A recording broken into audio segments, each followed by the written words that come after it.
Jamais sans la grâce, une dévotion matinale qui vous connecte à la pensée de Dieu et vous donne la provision du ciel au quotidien. Bonjour chers amis, chers internautes, nouvelle journée, nouvelle provision, bienvenue dans cette deuxième dévotion de cette merveilleuse semaine. Que Dieu vous bénisse. Père, nous t'élevons, nous t'exaltons ce matin. Saint-Esprit, nous demandons ton assistance dans cette émission et aussi nous te bénissons pour les cœurs qui nous écoutent ce matin pour la gloire de ton nom Jésus. Amen. Lamentation chapitre 3, le verset 19 et 20. Quand je pense à ma détresse et à ma misère, à l'absinthe et au poison, quand mon âme s'en souvient, elle est abattue au-dedans de moi.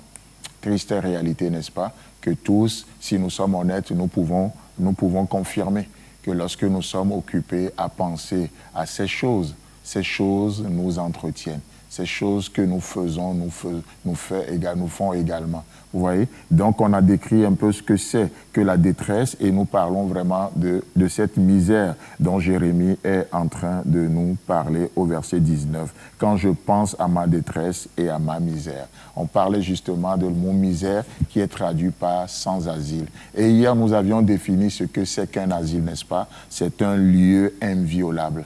C'est un lieu inviolable. Vous voyez, où lorsqu'on est poursuivi, on peut se réfugier, on peut se réfugier et être hors d'atteinte et être hors du danger. Vous voyez, et l'Éternel se veut notre asile, il se veut notre refuge. L'Éternel veut être notre abri, notre haute retraite. Peu importe la taille et la férocité de ce qui vous poursuit. Peu importe sa taille et peu importe sa férocité. Ça peut être un passé touffu ou un avenir illisible. Peu importe sa taille et sa férocité, Dieu se veut notre abri. Ça peut être le diable et ses démons, ça peut être ta propre chair et ses désirs qui essaient de te perdre. Peu importe, l'Éternel se veut ton asile, l'Éternel se veut ton refuge, il est ton bouclier, il est ton abri, il est ta haute retraite. Ne le sais-tu pas? Ne l'as-tu pas appris? Ne l'as-tu pas appris? C'est le Dieu d'éternité, l'Éternel qui a créé les extrémités de la terre. Il ne se fatigue point, il ne se lasse point. On ne peut sonder son intelligence. N'est-ce pas ce que Ésaïe nous dit? Dieu se veut notre abri. Dans 2 Samuel chapitre 22, le verset 3. Je vais vous donner juste quelques versets. 2 Samuel chapitre 22, le verset 3. Dieu est mon rocher où je trouve un abri, mon bouclier et la force qui me sauve. Ma haute retraite est mon refuge. Ô mon sauveur, tu me garantis de la violence. Alléluia.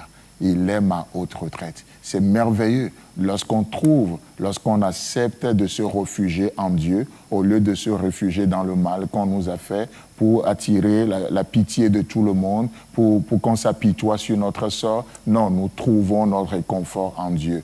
Peu importe comment est la taille, la férocité du mal qu'on nous a fait, qui nous poursuit, qui demande le vengeur de sang, qui réclame le sang, je trouve mon abri en l'Éternel. C'est un lieu sûr. Amen. Dans le psaume 94, le verset 22, il est écrit « Mais l'Éternel est ma retraite, mon Dieu est le rocher de mon refuge. » Waouh, super ça. Psaume 144, le verset 2, il est écrit « Mon bienfaiteur est ma forteresse, ma haute retraite est mon libérateur, mon bouclier, celui qui est mon refuge, qui m'assujettit mon peuple. » Et ça, c'est notre Dieu. Ça, c'est notre Dieu. Ce verset nous décrit les actions de Dieu envers nous. Le psaume 32, le verset 7. « Tu es un asile pour moi.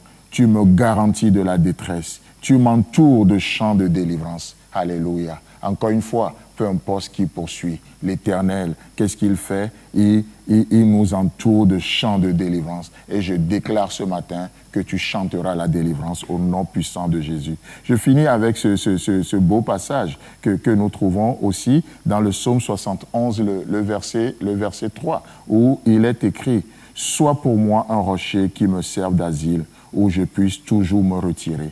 Tu as résolu de me sauver, car tu es mon rocher et ma forteresse. » Alléluia. Chers amis, chers internautes, que Dieu vous bénisse. J'aimerais juste nous encourager à méditer ces pensées, à méditer sur les voies de Dieu qui ne sont pas les nôtres, ces pensées qui ne sont pas les nôtres également. Que Dieu vous bénisse. Si vous avez aimé cette émission, parlez-en à vos amis. Parlez-leur du message de la grâce et de ce qu'il fait dans vos vies. Pour un sujet de prière, une question ou pour devenir partenaire, contactez-nous au 00229 94 75 80 20. Que Dieu vous bénisse et à la prochaine. En attendant, pensez avec Dieu.